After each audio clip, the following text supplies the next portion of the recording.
건설기술진흥법 제67조에 따른 건설사고 신고 제도 및 자체사고 조사 방법에 대해 안내드리도록 하겠습니다.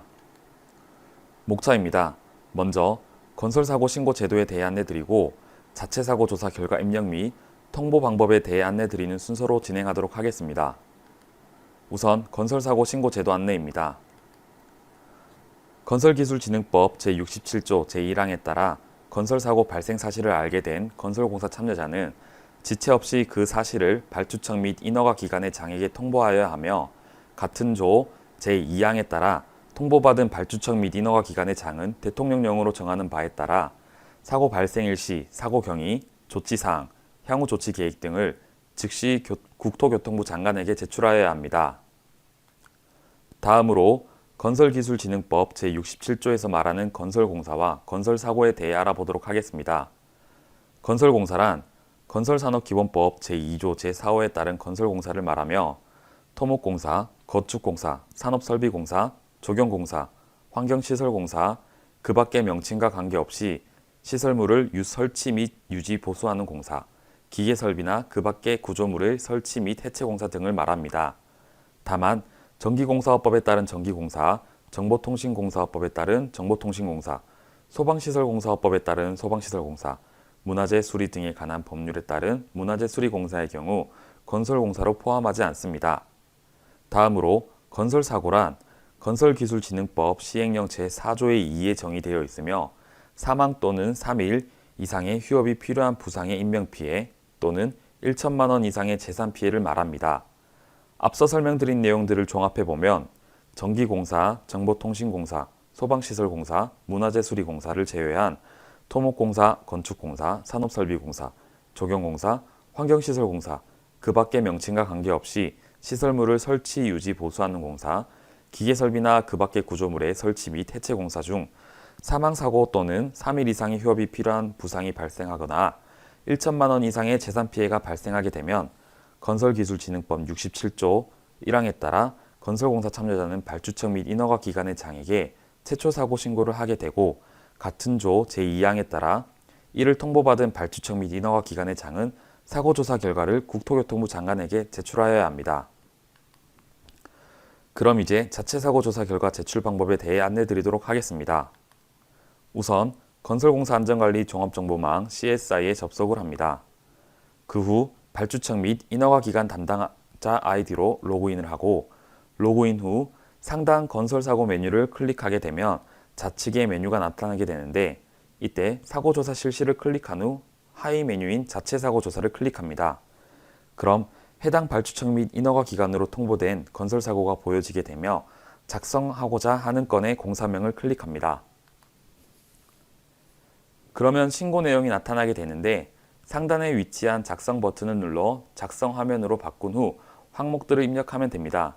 참고로 건설사고나 건설공사가 아닌 건에 대하여 신고된 경우가 있을 수 있는데, 이럴 경우 상단에 위치한 삭제 버튼을 클릭 후 삭제 사유를 작성하여 삭제 요청하시면 됩니다.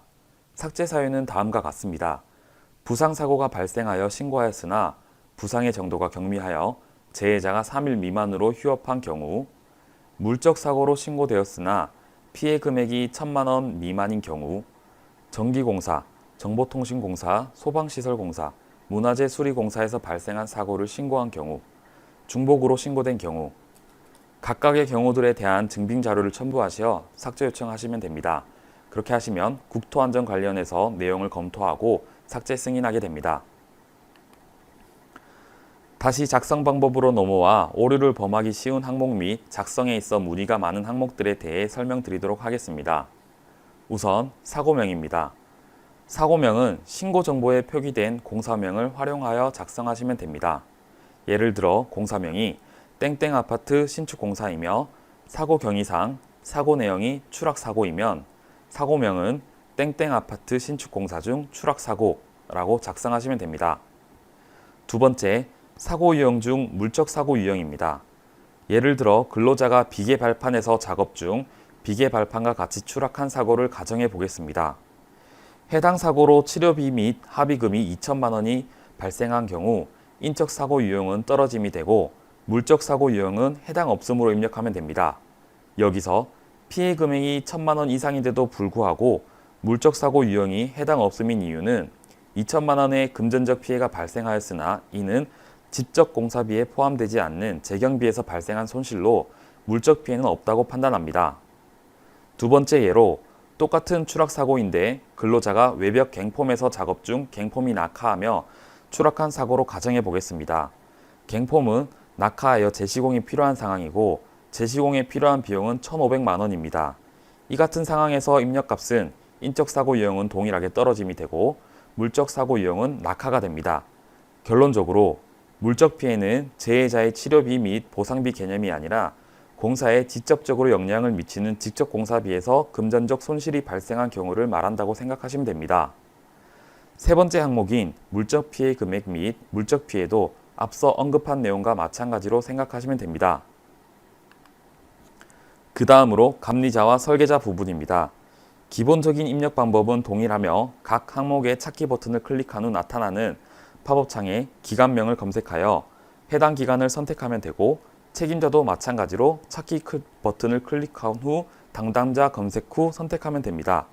이때 찾고자 하는 기관과 담당자가 조회되지 않을 경우 각 팝업창 하단에 보이는 기관 등록 및 입력 버튼을 클릭하여 수기로 입력하면 됩니다. 또한 현장에서 감리사가 없거나 설계사가 없는 경우가 있을 수 있는데 그런 경우에는 감리사나 설계사 중 해당 없는 기간에는 발주청 및 인허가 기관의 정보와 동일하게 입력하시면 됩니다. 다음으로 사고조사 방법 항목입니다. 사고조사 방법에는 일반조사와 사고조사위원회 조사가 있으며 일반적으로 발주청 감독관 및 인허가 기관 담당 공무원이 사고조사를 실시하고 작성하는 경우에는 일반조사로 선택하시면 되시고 건설사고의 피해 및 정도가 심각하여 자체적으로 사고조사위원회를 가동하여 조사한 경우에는 사고조사위원회를 선택하시면 됩니다. 다음으로 사고사진 및 도면입니다. 이는 필수 항목은 아니나 사고에 대한 이해도를 높이고 정보 전달력을 제고하고자 할 경우 발주청 및 인허가 기관의 판단하에 선택적으로 첨부해 주시면 됩니다. 앞서 설명드린 항목 외에도 입력해야 할 필수 항목들이 많이 있으며 각각의 항목에 대해서도 도움말 표시를 해두었으니 작성에 궁금한 사항은 항목 옆에 위치한 물음표 표시에 마우스를 위치시켜 나오는 설명을 참고하시기 바랍니다. 최종적으로 모든 항목을 작성 완료하고 통보 버튼을 누르게 되면 제출이 완료되게 됩니다. 아울러 사고명, 사고 경위, 구체적 사고 원인, 사고 발생 후 조치 사항 등 서술로 작성하는 항목들이 있는데 해당 항목에는 개인정보를 입력하지 마시기 바랍니다. 마지막으로 해당 기관으로 접수된 신고건의 조회 방법에 대해 설명드리겠습니다. 건설사고 신고 대장 메뉴에서 소속 기관으로 통보된 건설사고 신고 내용을 확인할 수 있으시며 신고건의 처리 상태도 확인 가능합니다. 다음은 각 상태에 대한 설명입니다. 1차 통보는 건설공사 참여자로부터 최초 사고 신고가 이루어진 상태입니다. 2차 입력은 발주청 및 인허가 기관에서 사고조사 결과를 입력 중인 상태로 자체 사고조사 결과를 제출하지 않은 상태입니다. 확인 및 접수 완료는 사고조사 결과를 국토교통부 장관에게 정상적으로 통보 완료한 상태입니다. 따라서 확인 및 접수 완료로 되어 있으면 발주청 및 인허가 기관에서는 추가적으로 수행해야 할 업무는 없는 상태로 보시면 되겠습니다. 추가적인 단계로 확인 완료 단계가 있는데 이는 최종적으로 통보된 내용에 대하여 사고 사례에 등재되기 전 국토안전관리원에서 개인정보 입력 여부 및 입력 오기 등을 검토하기 위한 단계로 검토가 완료되게 되면 확인 완료로 표시되게 됩니다. 이상으로 건설사고 신고 제도 및 자체 사고 조사 방법에 대한 안내를 마치도록 하겠습니다. 감사합니다.